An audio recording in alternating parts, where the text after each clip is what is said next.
এটা ঠিক দুদিন আগের কথা। বাবুকে যখন বললাম, "বাবু আজকের তো নিরামিষ, তাহলে কি রান্না করা হবে?" বাবু তো ঘুরে দেখি বাবু আর নেই। বাবু দোকানে চলে গিয়ে অমনি আলুগুলো এনে আমার হাতে দিল, "মা ছোট, ছোট আলু এনেছি, এই আলুর দম করো।"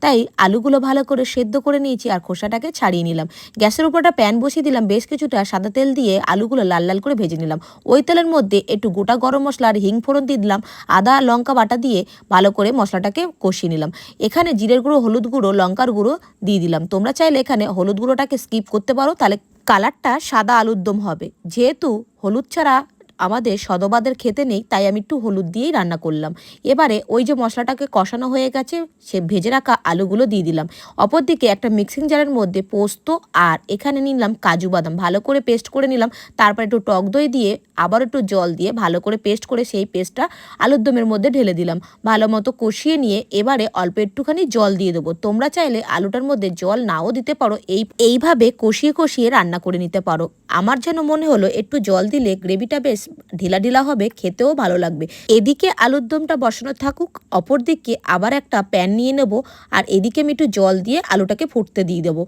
অপরদিকে যে প্যানটা নিয়েছিলাম 2 ইঞ্চি বাটার দিয়ে দিলাম আর একদম মিহি করে দেখো আদাকে আমি কুচিয়ে নিয়েছিলাম, সেই আদাটাকে ভালো করে বাটারের সাথে ফ্রাই করে নেব। এবারে কেটে রাখা ক্যাপসিকাম দিয়ে দেবো আর এর মধ্যে অ্যাড করে দেবো একটু ফ্রাই করে নেওয়ার পর টমেটো। তোমরা চাইলে এখানে রেড ক্যাপসিকামও দিতে পারো। আমি এখানে রেড ক্যাপসিকামটা দিলাম না, টমেটো টুকরো করেই দিয়ে দিলাম। ভালো করে ক্যাপসিকাম আর টমেটোটাকে ভালো করে ভেজে নিতে হবে। এখানে চিলি ফ্লেক্স দিয়ে দিলাম ওই হাফ চামচের মতন।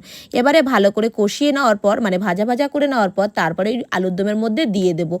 এইভাবে একবার বানিয়ে দেখতে পারো, দারুণ লাগে এরকম আলুর দম। আর এখানে কিন্তু অবশ্যই তোমরা হলুদ ছাড়া করলে এর টেস্ট আরও বেশি ভালো লাগবে। যেহেতু বাবুর সাথে আমি কথা বলতে বলতে আমি আলুর দমটা বানাচ্ছিলাম, তাই হলুদটা আমি দিয়ে ফেলেছিলাম। সামান্য পরিমাণে চিনি দিয়ে দিলাম আর স্বাদ মতো লবণ দিয়ে দিলাম আর দিয়ে দিলাম গরম মশলার গুঁড়ো। গরম গরম ভাত বা ফ্রাইড রাইসের সাথে দারুণ লাগে, কিংবা রুটির সাথে। তোমাদের কেমন লাগলো অবশ্যই কমেন্ট বক্সে জানাতে ভুলো না। ভালো লাগলে একটা লাইক, কমেন্ট, শেয়ার করো।